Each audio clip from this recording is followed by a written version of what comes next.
की जय। कवी कुमार विश्वास यांच्या एका कवितेमध्ये जी चारोळी आहे तिथून मी सुरुवात करतो। एका चारोळीमध्ये ते आपल्या समोर असणाऱ्या पाकिस्तानी सैन्याला, त्या शत्रूला उद्देशून म्हणतात, तुम मिलना कभी नर्क में अपने बुजुर्गों से, कभी उनके माथे पर हमारे ठोकरों के निशान होंगे। ही धमक किंवा ही ताकद आपल्याकडच्या कवींना कशामुळे निर्माण होते याचं कारण हे आहे की इथे रक्त आटवण्यासाठी जे काही, रक्त आठवून जे काही इथे कवी मांडतील, इथे आमच्या जे वक्ते जे काही तुमच्या समोर मांडतील, त्यासाठी रक्त सांडण्याचं काम सैनिकांनी सरहद्दीवर केलेलं आहे। आणि त्यातीलच एक अतिशय महत्त्वाचा प्रसंग आणि तो म्हणजे 1999 सालचा कारगिलचा प्रसंग। आणि याच कारगिलच्या प्रसंगावर आधारित आज मला इथे व्याख्यानासाठी बोलवलेला आहे। मूळ व्याख्यानाकडे सुरुवात करण्यापूर्वी मला एक महत्त्वाचा विषय तुम्हाला सर्वांना सांगायचा आहे, तो हा, या संस्थेचं आणि मी ज्या ठिकाणी काम करतो त्या संस्थेचं अतिशय जवळचं नातं आहे। मी new English school Tilak road Pune या शाळेमध्ये शिक्षक आहे। या शाळेचे 4 संस्थापक टिळक, आगरकर, चिपळूणकर आणि नामजोशी यांच्यापैकी लोकमान्य टिळक यांनी ज्यावेळी डेक्कन एज्युकेशन सोसायटीचा राजीनामा दिला आणि ते बाहेर पडले, त्यावेळी फर्ग्युसन कॉलेज आणि न्यू इंग्लिश स्कूल या ठिकाणी गणित आता शिकवणार कोण हा प्रश्न उभा होता। त्यावेळी नामदार गोपाळकृष्ण गोखले यांनी महाडवरून एका व्यक्तीला बोलवण्यासाठी पत्र पाठवलं आणि त्या व्यक्तीचं नाव होतं महर्षी धोंडो केशव कर्वे। महर्षी कर्वे त्यावेळी पुण्यामध्ये आले, ते न्यू इंग्लिश स्कूलमध्ये सामील झाले आणि त्यानंतर पुढे त्यांनी आपल्या संकल्पनेनुसार हिंगणे गाव, त्यानंतर पुन्हा इथे जे काही सगळं ओसाड मारहाण होतं त्यावर हे सगळं स्त्रियांच्या शिक्षणाचं नंदनवन उभं केलं। आणि आणखी एक महत्त्वाची गोष्ट की आमच्या शाळेमध्ये ज्यावेळी 5 वर्षांपूर्वी पहिल्यांदा मुलीचा प्रवेश झाला, तेव्हा असं एक जाहीर करण्यात आलं होतं की 82 वर्षांनी हा प्रवेश होत आहे। आधी अहिल्यादेवी शाळा होती, अहिल्यादेवी आमच्या संस्थेची शाळा, तर त्या ठिकाणच्या मुली त्यावेळी इथे होत्या आणि त्या कट झाल्याच्या नंतर या मुली पहिल्यांदा आलेल्या आहेत। म्हणजे न्यूज चॅनलवर सुद्धा ही न्यूज चालली होती। पण 21 साली मी इथे आलो होतो, त्यावेळी आता ज्या पद्धतीने पुस्तक मला भेट देण्यात आलं, त्यावेळी आपल्या शताब्दीच्या निमित्ताने महर्षी कर्वे यांनी लिहिलेलं आत्मचरित्र जेव्हा देण्यात आलं होतं, तेव्हा ते वाचल्यानंतर मला लक्षात आलं की या शाळेतून, म्हणजे ही शाळा सुरू होण्यापूर्वी 1907 साली आपल्या महिलाश्रमातून पहिल्यांदा मुलींना मॅट्रिक करण्याचा जेव्हा प्रयत्न कर्वेंनी केला, त्यावेळी त्यांनी त्या 3 मुलींना, पहिल्या 3 मुलींना ते न्यू इंग्लिश स्कूल शाळेमध्ये घेऊन आले होते। तेव्हा असं एक अतूट नातं, जे ऐतिहासिक नातं आहे, ते या संस्थेसोबत आमचं आहे। अर्थात इतिहासाचे शिक्षक असल्यामुळे इतिहासाचे संदर्भ मी देणारच। वळूयात आजच्या विषयाकडे। ज्या पद्धतीने भारत देशामध्ये सामान्य नागरी व्यवस्थेमध्ये सर्वोच्च असणारा जो पुरस्कार आहे तो भारतरत्न आहे आणि हा पुरस्कार मिळालेली एक व्यक्ती की जी आपल्या दोघांसाठी कॉमन आहे आणि ती व्यक्ती म्हणजेच आमच्या शाळेतील शिक्षक व मुख्याध्यापक असणारे महर्षी धोंडो केशव कर्वे, जे तुमच्या संस्थेचे संस्थापक आहेत।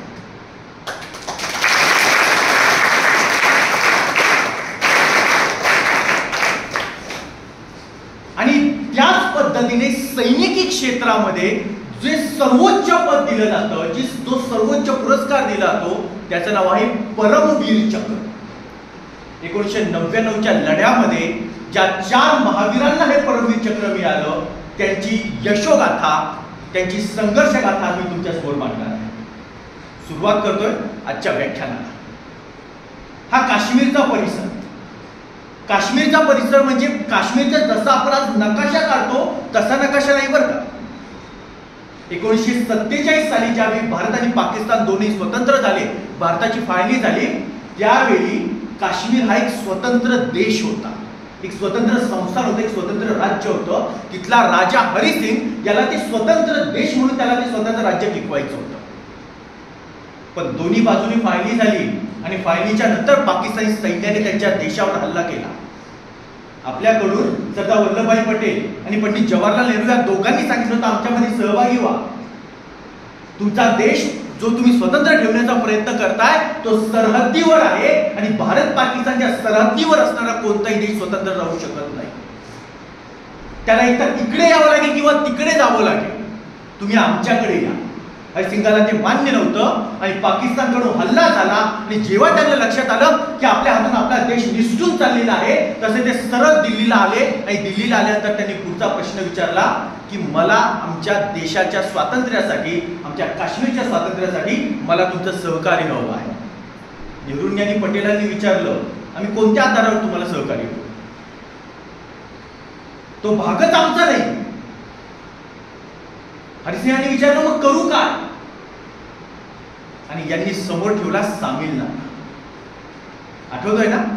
इयत्ता 8वी धडा क्रमांक 13 स्वातंत्र्याची परिपूर्ती, सरदार पटेलांचा सामीलनामा. हा सामीलनामा समोर ठेवला. हरिसिंगांनी त्यावर सही केली आणि तो देश जो आहे तो पूर्णपणे भारताच्या ताब्यात आला आणि त्यानंतर आपलं सैन्य त्या ठिकाणी उतरलं आणि आपल्या सैन्याने पराक्रमाची शर्थ गाजवली आणि पाकिस्तानी सैन्याचा पराभव केला आणि तो देश आपला झाला. काश्मीर आपल्या देशामध्ये समाविष्ट झाला. पण याच वेळी या पाकिस्तानने 1/3 काश्मीर आधी जिंकून घेतलेला. ज्यावेळी संयुक्त राष्ट्रांमध्ये हा सर्व मुद्दा गेला तेव्हा पाकिस्तानचं हे म्हणणं होतं की भारत देशाने हा भाग काबीज करण्यापूर्वी आम्ही आधीच हा भाग जिंकून घेतलेला आहे. आणि दुसऱ्या बाजूने भारताचं म्हणणं हे होतं की त्यांनी केली ती घुसखोरी केलेली, युद्ध करून जिंकलेला भाग नाही. त्यांनी घुसखोरी केली आहे आणि इथल्या राजाने संपूर्ण भौगोलिक प्रदेश कागदोपत्री आमच्या नावावर केलेला आहे. त्यामुळे या भागावर आमचं राज्य आहे. शेवटी तो प्रश्न तसाच पडला आणि तो तसाच पडण्यामागचं एक महत्वाचं कारण तुम्हाला सांगतो. एखादी जोक सांग, ऐकायला आवडेल जोक? एकदा काय झालं, एक बॉक्सिंगची फाईट चाललेली होती. बाजूला सगळे प्रेक्षक होते आणि त्या बॉक्सिंगच्या फाईट मध्ये दोघं जण होते, ए आणि बी असे दोघं जण होते. तो ए जो होता त्याने मारायला सुरुवात केली. बी खाली पडायला लागला, मार खायला लागला की प्रेक्षकांमधला एक जण होता तो ओरडायचा, म्हणायचा मार मार मार मार, तोडतात तोडतात तोडतात. थोड्या वेळाने बी उभा राहिला, तो एला मारायला लागला, परत आम्हाला लागला मार मार मार, तोडतात तोडतात तोडतात. शेजारच्याने विचारलं तू कुणाच्या बाजूनी, एच्या का बीच्या? कारण तू दोघांना म्हणतोय मार मार तोडतात तोडतात. तो म्हटलं मी कुणाच्याच बाजूने नाहीये, मी डेंटिस्ट आहे.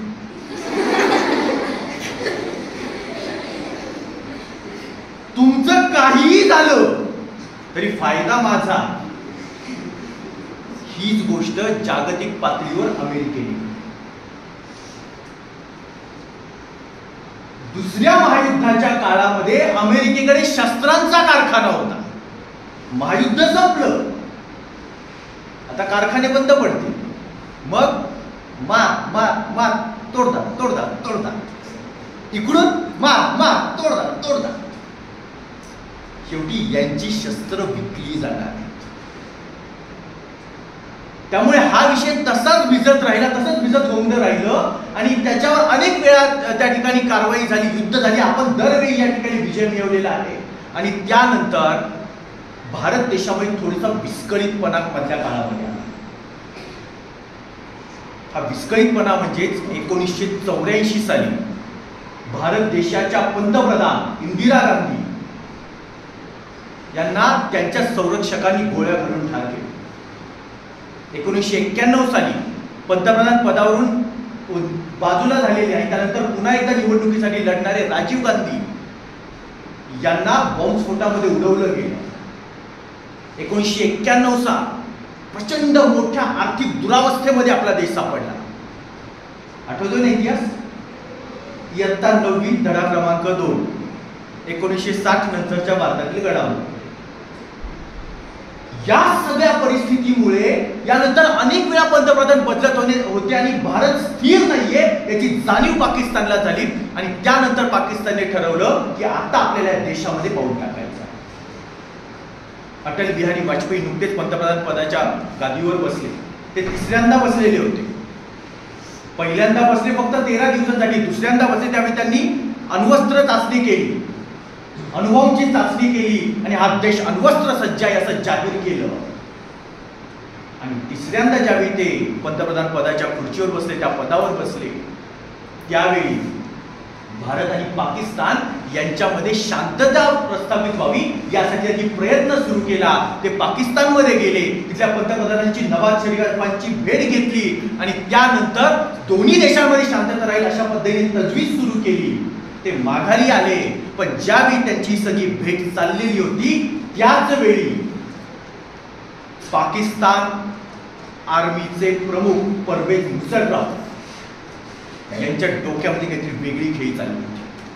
त्या खेळीला पाकिस्तानच्या पंतप्रधानांचा सपोर्ट होता किंवा नव्हता या दोन्ही गोष्टींसाठी कुठलाही ठोस पुरावा उपलब्ध नाही. पण परवेज मुशर्रफ यांनी त्याच काळामध्ये आपलं जाळं फेकायला सुरुवात केली. काळ होता 1999चा मे महिन्याचा. वास्तविकता मे महिन्याच्या थोडंसं आपण अलीकडे गेलो तर या भागामध्ये, ज्या भागात मी तुम्हाला वर्णन सांगतोय त्या भागामध्ये प्रचंड मोठ्या प्रमाणात थंडी असते. किती थंडी? -15 ते 20 अंश एवढं तापमान असतं. 4 डिग्रीला पाण्याचा बर्फ व्हायला सुरुवात होते आणि इथे तापमान असतं -15 ते 20 अंश. यावेळी म्हणजे मी स्वतः त्या भागामध्ये जाऊन आलोय, तो सगळा भाग मी पाहिलेला आहे. त्या ठिकाणी म्हणजे आपण जसं कुठे बाहेर फिरायला गेलो की आपण सावली पाहून जेवायला बसतो, बरोबर ना? आम्ही ऊन पाहून जेवायला बसायचो. थंडीचं तुम्हाला मी वर्णन सांगतो, बाकी डिटेल सांगू शकत नाही, आपल्याकडे वेळ कमी आहे. ते जे वातावरण आहे त्या वातावरणामुळे सैनिकांना थोडंसं मागे यावं लागतं. पाकिस्तानचं सैन्य मागे जातं, भारताचंही सैन्य मागे जातं आणि त्यानंतर एकदा लेह, लडाख, कारगिल हा सगळा परिसर जो आहे तिथून खाली उतरला की मध्ये जोझिला नाव पास आहे, जोझिला पास. गुगलवर जर तो फोटो पाहिला जोझिला पास म्हणजे जोझिला घाट, तरी काळजात धस. म्हणजे ज्यावेळी त्या पासवरून आम्ही चाललेलो होतो, या बाजूला 1 इंच सरकलं की ती गाडी क्रॅश होणार होती आणि या बाजूला 1 इंच सरकलो की गाडी दरीत कोसळणार होती. त्याला जीव मुठीत घेऊन जगणं ज्याला म्हणतात ना, तो हा प्रवास. तिथून आणि मुळातच आपल्या सह्याद्रीसारखा हिमालय नाही. सह्याद्रीची निर्मिती ज्वालामुखीच्या उद्रेकातून झाली आहे, त्यामुळे जगातील सर्वात कठीण असणारा बेसॉल्ट खडक तसा सह्याद्री आहे. आणि त्यामुळे या सह्याद्रीच्या खडकांना, त्या दगडधोंड्यांना ज्यावेळी आपल्याला धक्का दिला जातो, या ठिकाणी जेव्हा काही कार्य केलं जातं तेव्हा तेवढा प्रॉब्लेम येत नाही. हिमालय तसा नाही. म्हणजे हिमालयाची निर्मिती अशी झाली आहे की आफ्रिकेपासून ज्यावेळी हा भाग तुटला आणि वर येऊन जेव्हा तो चीनच्या भागात दक्षिणेला येऊन धडकला, त्यावेळी समुद्राचा तळ उंच उंच उचलला गेला आणि 4 कोटी वर्षांच्या निर्मितीनंतर हा हिमालय उभा राहिला. त्यामुळे तो मुळात समुद्राचा तळ आहे, ती माती आहे, तो भक्कम नाहीये, तो दगड तेवढा भक्कम नाहीये. तिथे सतत काहीतरी कोसळत असतं आणि या परिस्थितीमध्ये वरून ते वातावरण आणि या सगळ्या परिस्थितीमध्ये दोन्ही बाजूचं सैन्य मागे येतं. जोझिला पास वरून आपलं सर्व सैन्य खाली येतं आणि श्रीनगरला येतं. श्रीनगरचा परिसर आहे तो आपल्या या भागासारखा, तिथे आपण सहज व्यवस्थित राहू शकतो. वरचा नाही, वर ऑक्सिजन सुद्धा कमी. म्हणजे एकच वाक्यात फक्त ते उदाहरण सांगतो आणि मग मी या प्रसंगाकडे येतो, कारण ते वातावरण समजणं आवश्यक आहे. जेव्हा पहिल्यांदा मी लेहच्या विमानतळावर उतरलो आणि तिथल्या पहिल्या हॉटेलमध्ये गेलो, तेव्हा तिथे पहिल्याच मजल्यावर जायचं होतं. त्यांनी सांगितलं तुमचं साहित्य आहे ते आम्ही वर घेऊन जातो. नाही म्हटलं आम्ही घेऊन जाऊ. नाही म्हणाले तुम्हाला जमणार नाही. एक छोटीशी तर बॅग होती आणि इथल्या सवयीप्रमाणे धावत धावत आम्ही पायऱ्या चढत वर निघालो. फक्त 8 पायऱ्या चढलो आणि धाप लागली. ऑक्सिजनची कमतरता. त्या वातावरणात चालणं मुश्किल आहे, तिथे आपल्या सैन्याला लढायला जायचं. आणि त्या परिस्थितीमध्ये हे सगळं जे सैन्य मागे आलेलं होतं ते थांबलेलं आहे पूर्णपणे बेमालूम. जेव्हा हे सगळं सैन्य मागे आलेलं आहे, थंडी संपत चालली आहे, उन्हाळ्याची सुरुवात होते. उन्हाळा म्हणजे 10 डिग्री बरं का, तिथला उन्हाळा 10 डिग्रीचा, जिथे आपल्याकडे थंडी असते. म्हणजे त्या एक माणूस स्वेटर घालून बसताय ना, म्हटलं आता उन्हाळा चालू. तर ते 10 डिग्रीचं जे तापमान आहे तिथे तो उन्हाळा असतो. त्यावेळी जेव्हा ही थंडी थोडी कमी व्हायला लागली, पाकिस्तानी सैन्याने आपल्या भारताच्या सीमेमध्ये घुसखोरी केली. ते सैन्य आतमध्ये सरकलं, आपल्याला काहीही कल्पना नाही. आणि हा प्रसंग लक्षात आला तो एका गुराख्यामध्ये. एक गुराखी त्याचा याक नावाचा जो प्राणी आहे तो हरवला. त्या याकला शोधत शोधत तो निघाला आणि त्यावेळी त्याने दुर्बिणीचा वापर केला याकला शोधण्यासाठी. आणि त्यावेळी त्याला असं लक्षात आलं पलीकडे काहीतरी हालचाल चालू. जेव्हा त्याने ती दुर्बीण झूम केली तेव्हा त्याला समजलं की ते भारताचं सैनिक नाही हे लक्षात आलं. आणि मग तो माघारी आला. त्याने भारतीय सैनिकांना ही गोष्ट सांगितली. भारताचं सैन्य हळूहळू वर जायला सुरुवात झाली. हा काळ होता 5 ते 10 मेचा. जोजिला पास क्रॉस करत सगळं सैन्य वर जायला सुरुवात झाली. आणि ज्या 4 नरवीरांची कथा मी तुम्हाला सांगत आहे त्या चौघांची आता पार्श्वभूमी लक्षात घ्या. त्यातले एक आहेत योगेंद्र सिंग यादव. वय वर्ष 16 असताना ते सैन्यामध्ये दाखल झाले आणि परमवीर चक्र मिळालं. त्यावेळी ते 19 वर्षांचे होते. तुमच्यापैकी काही जणांचं वय 16 वर्ष असेल. तुमच्या वयात असताना ते सैन्य दलात दाखल झालेले. दुसरे आहेत संजय कुमार. तिसरे आहेत मनोज कुमार. हे मनोज कुमार यांना ज्यावेळी एनडीए मध्ये प्रश्न विचारला गेला की तुम्हाला सैन्यात काय यायचंय, त्यांनी इंटरव्ह्यू मध्ये उत्तर दिलं होतं कारण मला परमवीर चक्र जिंकायचंय.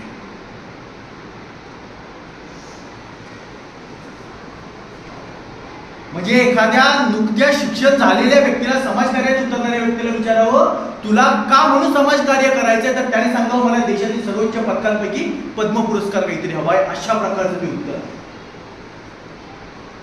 संजय कुमार यांचा विवाह झालेला होता. त्या विवाहाला 15 दिवस झाले. त्यांनी 15व्या दिवशी कॉल आला सुट्टी कॅन्सल, निघून. आणि चौथं नाव, ज्या नावावर एक चित्रपट निघालाय शेरशाह, कॅप्टन विक्रम बात्रा. युद्ध संपल्यानंतर त्यांचा विवाह होणार. अशी या चौघांची कथा. या चौघांना गोष्ट समजली आणि चौघही आपल्या आपल्या कामासाठी निघाले. वेगवेगळ्या तुकडीमध्ये होते, एकमेकांशी तसा स्पष्ट संबंध येत नव्हता. आणि या सर्व सैन्याच्या मागे एक नियोजन करणारं जे सैन्य असतं त्यातील एक व्यक्ती आपल्या पुण्यातील, लेफ्टनंट विनायक पाटण. ते सगळं नियोजन करायला होते की कधी कोणतं सैन्य पुढे जाणार आहे, कोणतं मागे येणार आहे, कुठे काय प्लॅनिंग करायचंय, हे सगळं त्यांचं काम चाललेलं होतं. आणि या सगळ्या गोष्टींमध्ये सुरुवात झाली ती म्हणजे ज्या मेंढपाळांनी ही बातमी दिली ती खरी आहे का याची खात्री करावी म्हणून 5 जणांना पुढे पाठवण्यात. ते 5 जण माघारी आलेच नाहीत. आणि मग भारतीय सैन्याला खात्री पडली पाकिस्तानचं सैन्य आतमध्ये शिरले. आणि या 5 जणांचा जो मृतदेह आहे तो तरी किमान माघारी यावा अशी अपेक्षा आपल्या सैन्याला. मृतदेह म्हणजे तुम्ही म्हणाल सर आता राहिले काय त्यावर, म्हणजे मरण पावलेल्या सैनिकासाठी पुन्हा जिवंत सैनिक का म्हणून कामी यावं. एक तटस्थ व्यक्ती अशा रीतीने काही विचार करू शकतो, पण एक साधा विचार आपण करूया. त्या मरण पावलेल्या सैनिकाच्या, शहीद झालेल्या सैनिकाच्या घरातल्यांची काय स्थिती असेल. ज्यावेळी तो मृतदेह समोर येईल आणि त्याचा मुलगा, त्याची मुलगी बाजूला उभे राहून ज्यावेळी जय हिंद म्हणून सलामी देतात, ती भावना काय असेल. एखादी 1-1.5 वर्षाची मुलगी जेव्हा बाजूला जाताना पप्पांना बाय करते, ती भावना काय असेल. त्या भावनेसाठी, त्यासाठी तो मृतदेह आवश्यक आहे. ते पार्थिव आहे, तो पवित्र देह आहे, तो माघारी आला पाहिजे. आणि जबाबदारी आपल्या खांद्यावर घेतली की मनोज कुमार पांडे. आपल्यासोबत सैन्य घेतलं, 2 तुकड्या केल्या. मनोज कुमार पांडे पुढे निघालेले आणि ज्या ठिकाणी हे मृतदेह पडले आहेत त्याच्या वरच्या बाजूला एक बंकर करून, बंकर म्हणजे ते दगड दोंडे ठेवलेले आहेत आणि फक्त आपल्याला निशाणा साधता येईल आणि आपल्याला पाहता येईल एवढंच, फक्त शत्रूचा एवढाच भाग दिसू शकेल अशा पद्धतीचा बंकर. या बंकर मधून शत्रूने निशाणा धरलेला होता. आणि त्यावेळी दुसऱ्या बाजूने उलट दिशेने, म्हणजे हिमालय मुळात वळ्या पर्वत आहे, भूगोल इयत्ता 8वी धडा क्रमांक 8 अपक्षरण कारगिल, वली पर्वत. आता डिटेल जात नाही. तो जो वळ्या असणारा हा जो पर्वत आहे त्यामुळे त्याच्या अनेक टेकड्या आहेत. त्यातील एका टेकडीला, ज्या टेकडीवर हे सर्व घडलेलं होतं त्या टेकडीला फिरून, गोल फिरून एक तुकडी पलीकडच्या बाजूने गेलेली आहे. ती तुकडी वरच्या दिशेने निघाली आणि त्या तुकडीने एका बाजूने हल्ला सुरू केला. जसा त्या तुकडीने त्या बंकरवर हल्ला सुरू केलेला आहे, बंकरवरून त्यांच्यासोबत धुमश्चक्री सुरू झाली. दोन्ही बाजूने फायरिंग चाललेलं होतं. या घटनेचा फायदा घेत बाजूच्या बर्फाच्या लादीखाली लपलेले मनोज कुमार आणि त्यांच्या सोबतचं सैन्य हे सारेजण धावत पळत गेले. कव्हरिंग फायरिंग काही जणांनी द्यायला सुरुवात केली. त्या 5 जणांचे मृतदेह 5 जणांनी खांद्यावर टाकले आणि धावत पळत माघारी निघाले. सैन्याला लक्षात आलं की आपल्या समोरने मृतदेह उचलून येत आहेत. पाकिस्तानी सैन्याने त्यांच्यावर गोळीबार सुरू केला. जसं आपण एखाद्या चित्रपटात पाहतो त्या पद्धतीने पायाखाली धडाधड गोळ्यांचा वर्षा होत होता आणि त्यामध्ये धावत धावत हे सगळं सैन्य चाललेलं होतं. या मनोज कुमार यांनी एकाही सैन्याला एकही गोळी न लागता, एकही शहीद न होता 5च्या 5 मृतदेह माघारी आले. जबरदस्त असं नाव झालं आणि लागलीच लगेच त्यांचा दुसरा प्रसंग गेला. त्यामुळे मोठ्यात मोठी जबाबदारी आणि कठीणात कठीण जबाबदारी ते स्वतः मागून घ्यायचे. त्यांचे कर्नल ललित रॉय जेव्हा सांगायचे एखादी अवघड वाट आहे, अवघड चढण आहे, तेव्हा कोण पुढे येणार, तेव्हा पहिल्यांदा जे काही 2-4 जण हात वर करतील त्यामध्ये मनोज कुमारचा हात वर असायचा. युद्ध सुरू झालं, गरुड आईसोबत एकदा फोनवरती बोलला, 15 दिवसातून एखादा कॉल व्हायचा. आईने सांगितलं, अरे बाळा बघ सैन्य पुढे पाठवता आलं तर तू हवायचा. मनोज कुमार यांनी आईला उत्तर दिलं, आई जर आपलं कुटुंब चाललेलं असेल आणि समोर जर संकट आलं तर तू स्वतः पुढे जाशील का आम्हाला पुढे पाठवशील? आई म्हणाली, आम्हीच जाऊन रे बाळा, आम्ही आई बाबा आहोत ना, तुम्ही मुलं आहात ना आमची. त्यावेळी मनोज कुमार यांनी सांगितलं, माझ्या हाताखालचं सैन्य हे माझ्या मुलासारखं, पुढे मी जाणार. आणि पुढची टेकडी, ती टेकडी जिंकण्यासाठी म्हणून ते पुढे निघालेले. तोरोलिंग, टायगर हिल आणि खालुबाग या 3 टेकड्यांचा हा सगळा विषय. आणि फार लांब नाहीये त्या टेकड्या. त्या तोरोलिंग त्या टेकडीच्या बाजूने निघालेत मनोज कुमार. मनोज कुमार पुढे निघालेले आहेत आणि चढण कशा पद्धतीची आहे, 80 डिग्री 80 अंश. माप काढतो ना आपण, किती सरळ असते ती रेषा, त्या पद्धतीने चढायचंय. वर शत्रू शांततेत बसलेला, फक्त खाली बंदुकीची नळी रोखून. डोक्यावर शत्रू आहे, समोरून जायचं.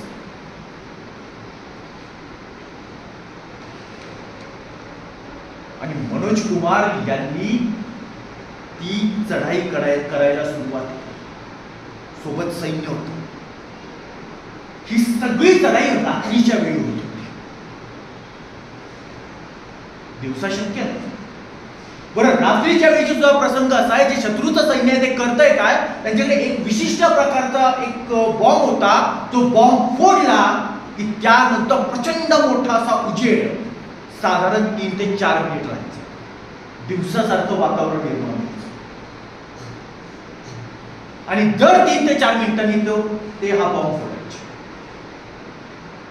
तेव्हा त्या प्रकाशापासून वाचत त्या बर्फाच्छादित भूमीमध्ये स्वतःची वाट काढत एखादा दगड दिसला तर त्याच्या आश्रयाला थांबत मनोज कुमारांना मनोज कुमार एक गोरखा बटालियनचे होते आणि गोरखा बटालियन एक जबरदस्त वैशिष्ट्य. भारत देशाच्या स्वातंत्र्याच्या सुरुवातीच्या काळामध्ये जेव्हा भारत पाकिस्तानचं युद्ध झालेलं होतं त्यावेळी जे पराक्रम जो विजय गोरखा बटालियनने मिळवला त्यावेळी तेव्हाच्या प्रमुखांनी सांगितलं होतं जर कोणी असं म्हणत असेल कि मैं मौत से नहीं डरता तो उसके सिर्फ दो ही अर्थ हो सकते, या तो वो झूठ बोल रहा है या फिर वो गोरखा है.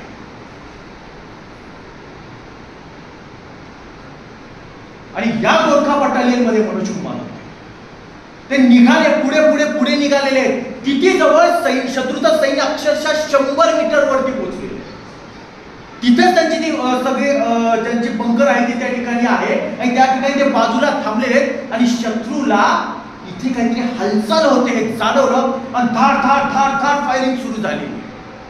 मनोज कुमारांना लक्षात आलं 100 मीटरची चढाई बाकी आहे. खाली आपण साधारणपणे 9000 मीटर वरती आहे मूळ बेस पासून आणि त्या कड्याच्या 900 मीटर वर एक पाऊल मागे टाकलं की दरीत कोसळणार आहे आणि एक पाऊल पुढे टाकलं की गोळी झेलावी. सैन्याचा विचार चालला होता करायचं काय आणि मनोज कुमार यांनी सांगितलं सुरुवात मी करतोय, मला तुम्ही पाठिंबा द्या. मनोज कुमारांनी तो ज्या दगडाच्या बाजूला ते थांबले होते तिथून बाजूला निघाले आणि हातातली बंदूक समोर घेतली. धाड धाड फायरिंग करत पुढे निघाले. समोरून गोळ्यांचा वर्षाव होत होता. त्या वर्षावाला झेलत ते पुढे निघालेले आहेत. बाजूला असा आडव्या बाजूने यू टर्न घेतला आणि त्या बंकरच्या समोर आले आणि बंकरच्या आतमध्ये असणारे जे सैन्य त्यांच्यावर गोळीबार सुरू केला. एकट्या मनोज कुमारांनी पहिला बंकर उद्ध्वस्त. त्याच्या मागे शत्रूच्या सैन्याने सलग नव्हते लावले बंकर, एका मागे एक लावला. जसे मनोज कुमार आले तसे हे दिसले दुसऱ्या बंकरला तिकडून फायरिंग सुरू झालेली आहे. यांच्या हातातले जे शस्त्र होती लक्षात घ्या 80 अंशांचा तो कोण आहे. ती रायफल ती किती वजनाची असेल, सोबत किती शस्त्र घेऊन जाणार. म्हणजे 1 ग्रॅम घेऊन जायचं म्हणजे 1 किलो घेऊन जाण्यासारखं. त्यात ऑक्सिजन कमी, धावपळ करता येत नाहीये. शत्रू शांत बसलेला आहे बंकर मध्ये आरामात. शस्त्र साठा बाजूला ठेवलेला आहे. खायच्या प्यायच्या वस्तू सगळ्या बाजूला आहेत. आजी कुठल्याही पद्धतीचा काही गोळी बॉम्ब आला तरी तो बंकर फुटणार नाही अशा पद्धतीची दगडांची रचना केलेली आहे. त्या ठिकाणी आता जवळची शस्त्र संपत आली ते लक्षात आलं. मनोज कुमारांनी त्या ठिकाणी जी शस्त्र होती तीच उचलली, त्यांनीच फायरिंग सुरू केलेलं आहे. पण लक्षात आलं की आपल्यावरती हल्ला मोठ्या प्रमाणात होतोय. मागून त्यांचं सैन्य त्यांना पाठिंबा देत पुढे येत होतं. त्यांनी कव्हरिंग फायर सुरू केलेली होती. मनोज कुमार आणखी पुढे सरकलेले आणि दुसऱ्या बंकरच्या जवळ गेले. त्यावेळी जवळ जात असताना अचानक एक गोळी त्यांच्या खांद्याला लागली. गोळी खांद्याला लागली, ते खाली कोसळले. पुन्हा उठले, पुन्हा पळायला लागले. पुढे जात असताना दुसरी गोळी पायाला लागली. हा हात हलायचा बंद झाला, एक पाय हलायचा बंद झाला. सोबतच्या सैनिकांनी सांगितलं तुम्ही बाजूला थांबा, आम्ही पुढे जातो. म्हणाले नाही, मी तुमचा प्रमुख आहे, पुढे मी जाणार. मनोज कुमार तसेच पुढे सरकले आणि जेव्हा त्या दुसऱ्या बंकरच्या तोंडाशी येऊन पोहोचले त्यावेळी त्यांना समोर लक्षात आलं समोर असणारं सैन्य काय आहे ते. त्यांनी आपल्या हातातले बॉम्ब होते ते टाकायला सुरुवात केली. हातबॉम्ब किंवा ग्रेनेड ज्याला म्हणतो आपण ते टाकायला सुरुवात केली आणि समोरचा जो शत्रू होता तो बॉम्ब पडला. तो 4 सेकंदाचा कालावधी होता. त्यातल्या 4थ्या सेकंदाच्या आधी समोरून धाड धाड धाड 3 बार काढण्यात आले आणि ते तिन्हीच्या तिन्ही बार त्यांच्या तोंडाला लागले. एक गोळी इथून बसली, ती कवटी उडी पडली. मनोज कुमार खाली बसले. हे झाले एक परमवीर चक्र. ही चित्रपटाची कथा नाही, हे वास्तव घडलेलं मी तुम्हाला सांगतो.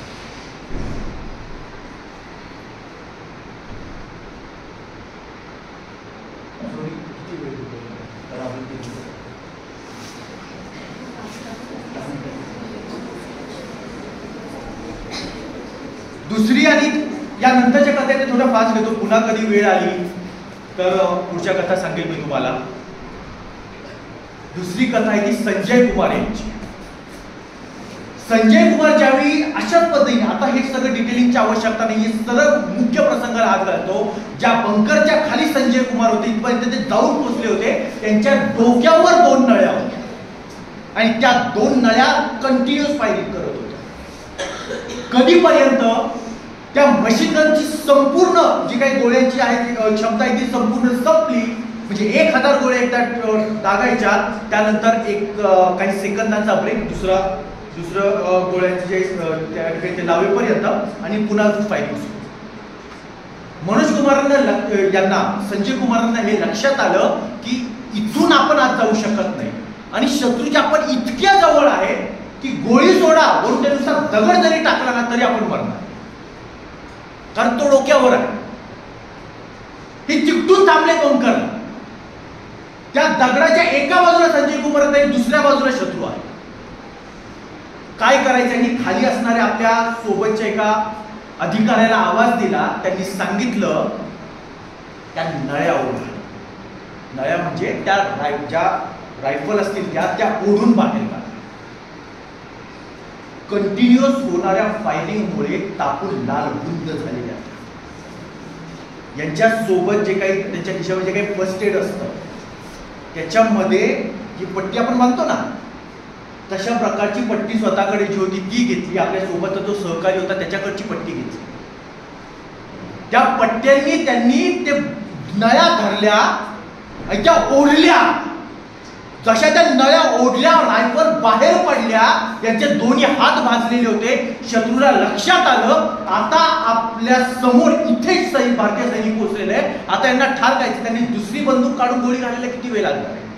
त्या वेळेमध्ये त्या उंच असणाऱ्या दगडांच्या भिंती पलीकडे, त्या बंकरच्या पलीकडे ग्रेनाईट टाकायचा होता, बॉम्ब टाकायचा होता आणि ते काम त्यांच्या दुसऱ्या सहकार्याच्या हातात होतं. लक्षात घ्या, तो 4 सेकंदाचा वेळ होता. ग्रेनाईट फेकायचा आहे, तो बरोबर असा उभा गेला पाहिजे आणि त्या अँगलमध्ये जाऊन तो तिथे पडला पाहिजे. पलीकडे पडला तरी उपयोग नाही आणि अलीकडे जर धडकला तर तो आपल्या इथे पडणार आणि आपल्या इथे पडला की आपला खेळ संपला. त्या अँगलमध्ये त्यांनी तो ग्रेनाईट फेकला, तो खाली पडला, बरोबर बंकरमध्ये गेला. ऍक्च्युली तो दुसरा होता, वेळेच्या कमतरतेमुळे मी सगळी कथा सांगत नाहीये. तो फुटला आणि त्या ठिकाणी मनोज कुमार त्यांनी संजय कुमार यांनी तो विजय मिळवला. दुसऱ्या बंकरकडे जाताना त्यांच्या पायाला 5 गोळ्या लागलेल्या, ते खाली कोसळले आणि त्यानंतर पुढे त्यांच्यावर इलाज झाला आणि जे 3 परमवीर चक्र सध्या हयात आहेत त्यापैकी एक संजय कुमार आहे आणि ते सध्या आत्ताच्या या घडीला ते पुण्याच्या NDA मध्ये नवीन येणाऱ्या सैनिकांना प्रशिक्षित करण्याचं काम करत असतात. तिसरी कथा आहे ती योगेंद्र सिंह यादव यांची. वय वर्ष 16, 1996 साली भरती झाले. वय वर्ष 19 असताना कारगिलचं युद्ध सुरू झालेलं आहे आणि यांच्याकडे 19 वर्षांचा नवखा मुलगा आजच्या काळातला 12वीचा मुलगाला काय काम देणार आहे? त्यांना काम दिलेलं होतं सोबत शस्त्र फक्त ठेवायचे आणि पुढे जे काही सैनिक जाणार आहेत त्यांना काहीतरी खायला घेऊन जा. ती तुकडी करण्याचं त्यांचं काम होतं. पण ज्या पद्धतीने त्यांनी या गोष्टींमध्ये आपलं वर्चस्व, आपली प्रतिभा दाखवली होती, त्यामुळे त्यांना एक ज्याला आपण घातक अशा पद्धतीची जो संघ म्हणतो तशी एक टीम करण्यात आली. त्यामुळे त्यांना पाठवण्यात आलं आणि त्यांचा प्रसंग असा आहे, सोबत 7 जण होते. त्या पद्धतीने आपण म्हणतो ना, मराठीमध्ये कविता आहे, ज्ञानात रुसळे जेव्हा तलवारीची पात, वेदात मराठे हे वीर दौडले सात.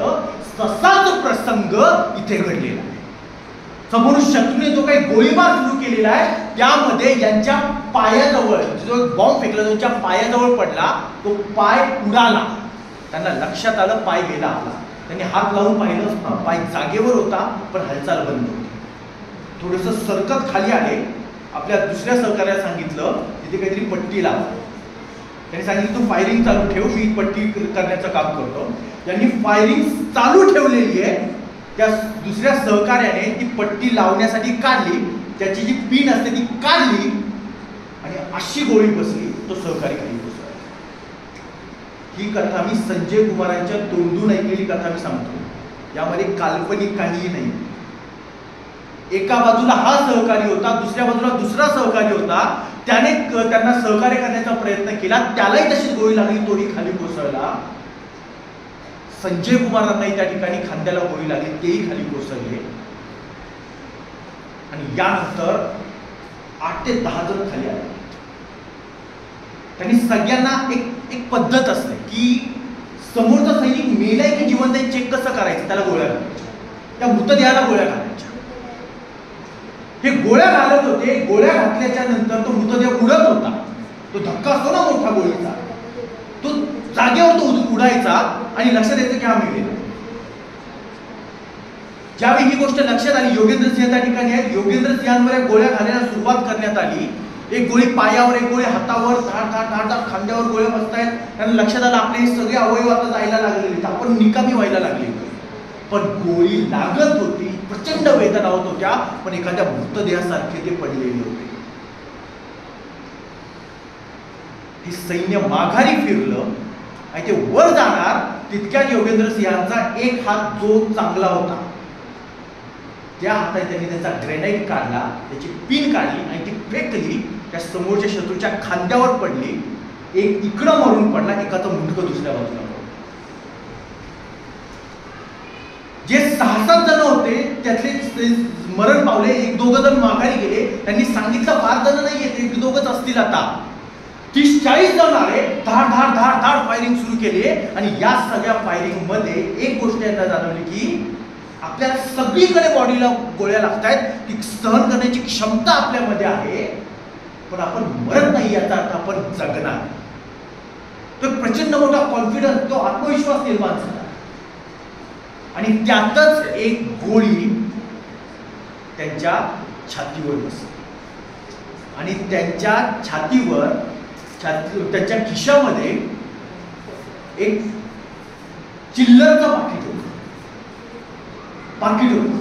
मूवीज मध्ये पाहतो ना आपण, हे वास्तव सांगतोय बरं का मी, हे वास्तव घडलेलं. योगेंद्र सिंहांचे इंटरव्ह्यूज अवेलेबल आहे युट्यूब वरती. त्यांनी स्वतः सांगितले चिल्लरचं पाकिट होतं, त्याच्यावरती एक गोळी बसली. बाकी सगळ्या गोळ्या म्हणजे एक बॉम्ब त्यांच्या इथे नाक त्यांचं कट झालेलं होतं, तसा बसला होता, पण बाकी सगळ्या गोळ्या हातापायावर होत्या, पोटात होत्या, पण ते वाचले. जवळपास 17-18 गोळ्या त्यांनी झेलल्या, पण हू नाही की चू नाही. हे सैन्य जेव्हा माघारी गेलं तेव्हा त्यांनी आपल्या सैन्याला हलवून उठवण्याचा प्रयत्न केला. आपल्या साथीदारांना त्यांना वाटलं आपल्यासारखंच कुणीतरी मरण्याचं नाटक करत असेल, पण कुणीही जिवंत नव्हतं. ते माघारी फिरले, थोडंसं सरकत गेले. त्यांना कळेना मी कुठं आलोय ते. एक नाला होता, त्या नाल्यामध्ये स्वतःला झोकून दिलं. एका दगडाला मध्ये त्यांनी एका दगडाला किंवा फांदे त्यांनी असा हात लावला, ते धरून थांबलंय. कळेना आपण भारताय की पाकिस्तानमध्ये राहायचे. आणि त्यावेळी त्यांना खाली भारताचं सैन्य दिसलं. त्यांनी आवाज दिला, त्या सैन्याने पाहिलं, त्यांना बाहेर काढण्यात आलं. त्यांनी वर काय काय स्थिती आहे ती सगळी सांगितली आणि त्यानंतर सगळं सैन्य पुढे गेलं आणि तो भाग जो आहे तो सगळा जिंकून घेतला. म्हणजे 4थे परमवीर चक्र आहे, त्यांची कथा तुम्ही चित्रपटामध्येच पहा, कारण आपल्याकडे वेळेची कमतरता आहे. त्यामुळे कॅप्टन विवेक पात्रा यांची कथा मात्र मी आपल्यासमोर मांडत नाहीये. पण हा सगळा जो विजय झाला, ऑपरेशन विजय असं या युद्धाचं नाव होतं. 26 जुलै 1999 रोजी युद्ध संपलं असं जाहीर करण्यात आलं. आणि हा जो आपला विजय झाला त्याच्या स्मृतिप्रित्यर्थ आज 25 वर्ष पूर्ण झाल्याच्या नंतर या विशेष दिवशी या कार्यक्रमाचं आयोजन केलं. त्याबद्दल कांबळे मॅडम मला इथे निमंत्रण दिलं, त्याबद्दल बेने मॅडम, सोबत आपले रायचूरकर सर, बरोबर सर, रायचूरकर सर, सॉरी सर, आणि मॅडम कारण मॅडम, या सर्वांचे मी मनपूर्वक आभार मानतो. आणि सर्वात महत्त्वाचं म्हणजे त्यांनी रक्त सांडलेलं आहे, त्यांच्यासाठी तुम्ही सर्वांनी ऐकून घेतलं, त्याबद्दल तुम्हाला सर्वांचे आभार मानतो. धन्यवाद.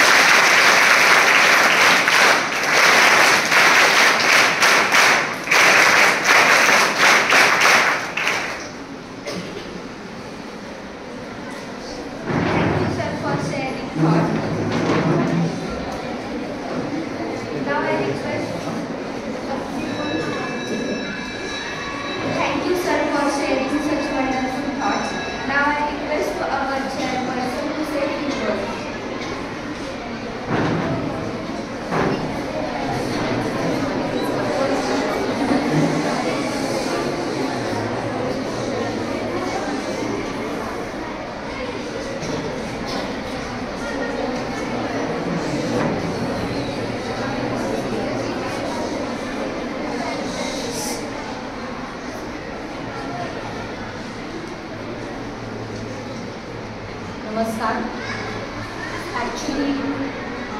सरांचं भाषण झाल्यानंतर काय बोलावं हा प्रश्नच आहे. व्यासपीठावरील सर्व मान्यवर, योगेश पाटील सर यांच्याशी हा पहिला प्रसंग नाही आहे भेटण्याचा, दुसऱ्यांदा आपण भेटतोय.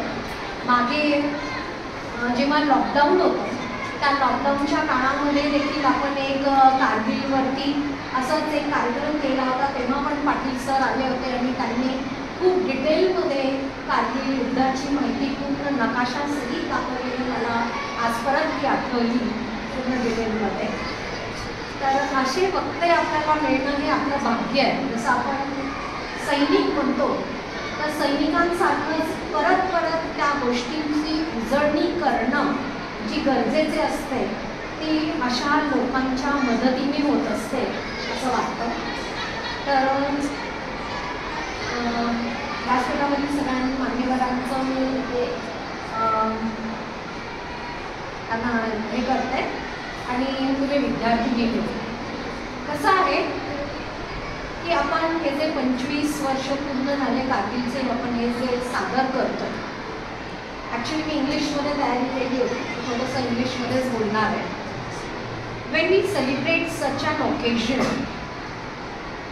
naturally it happens that certain views they arise in our thoughts. हे व्ह्यूज जे असतात ते व्ह्यूज आपल्याला एनर्जी देतात, करेज देतात आणि आपल्यालाही त्या आयुष्यामध्ये पुढे जगण्याचं एक साधन देत जात असतात. As a human being, we have many shortcomings sometimes. So these type of stories, they do encourage us, they give us courage, and we also start living the life in that way. आपण काय करतो की छोट्या छोट्या गोष्टींमध्ये आपण हारत असतो आणि असे सोल्जर्सच्या लाईफची हिस्ट्री, त्यांचं वॅलर, त्यांचं करेज, त्यांचं एक्स्ट्राऑर्डिनरी सॅक्रिफायसेस ह्या लेसन्समधनं आपण एक शिकू शकतो की आपण जीवन जे जगतोय ते जीवन जगताना आपणही छोट्या छोट्या गोष्टींसमोर हत्यार टाकायचे नसतात, हताश व्हायचं नसतं आणि आपण त्यातनं जिद्दीने मार्ग काढत कसं पुढं जायचं आहे हे आपण सिद्ध करत जायचं असतं. प्रत्येकजण देशासाठी आपण एक सोल्जरच आहोत.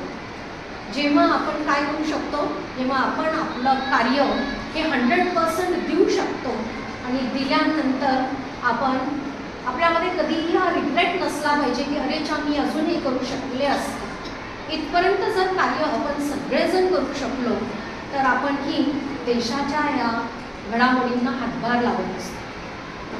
तर आपण ही सोल्जरसारखंच असं आपलं कार्य, शिक्षण घेण्याचं कार्य आहे आपलं, ते आपण घ्यावं आणि यातनं देशाच्या दृष्टिकोनातनं जे जे आपल्याला करता येईल ते करण्याचा प्रयत्न आपण आपल्या कार्यातनं करायचा असतो. तर हा धडा आपण आजच्या या ह्याच्यातनं घेऊयात आणि फुल डेडिकेशननी आपण आपलं काम कसे करू शकतो हे पाहूयात.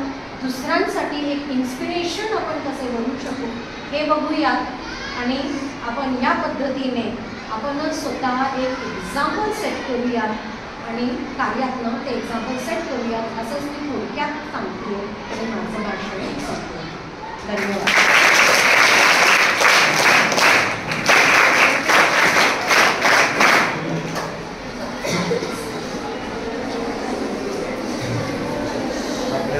व्याख्यात्या सरांनी सांगितलेले इतिहासातले 2 वाक्य मला फक्त इथे सांगायचे जे अत्यंत महत्त्वाचे. सरांनी त्या वाक्याने सुरुवात केली आणि त्या वाक्याने शेवट केलेलं आहे आणि ती वाक्य मला आठवली. आचार्य चाणक्य जेव्हा त्या चंद्रगुप्त मौर्याच्या आईकडे जातात तेव्हा ते भिक्षा मागतात. भिक्षा मागताना ते म्हणतात माँ मुझे भिक्षा नहीं चाहिए, मुझे आपका पुत्र चाहिए. हे वाक्य त्या अनुषंगाने महत्त्वाचं आहे. तसंच दुसरा प्रसंग भारताच्या इतिहासात घडलेला आहे.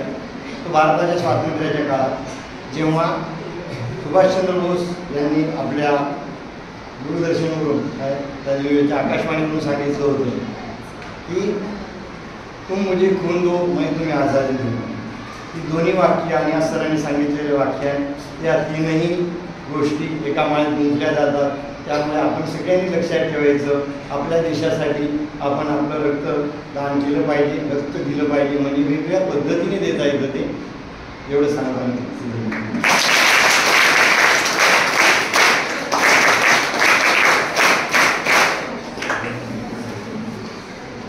Thank you, ma'am and sir, sharing your thoughts. Now I would like to call on stage MC Plan Apeksha Bhandari to give him thanks. I thank our chief guest today for taking time to attend the program and guiding our students. Also thanks to honorable principal, vice principal and supervisor of our school. Thank you Pele ma'am and Sasane ma'am for guiding our cadets and students. Thank you all the cadets who lead today's work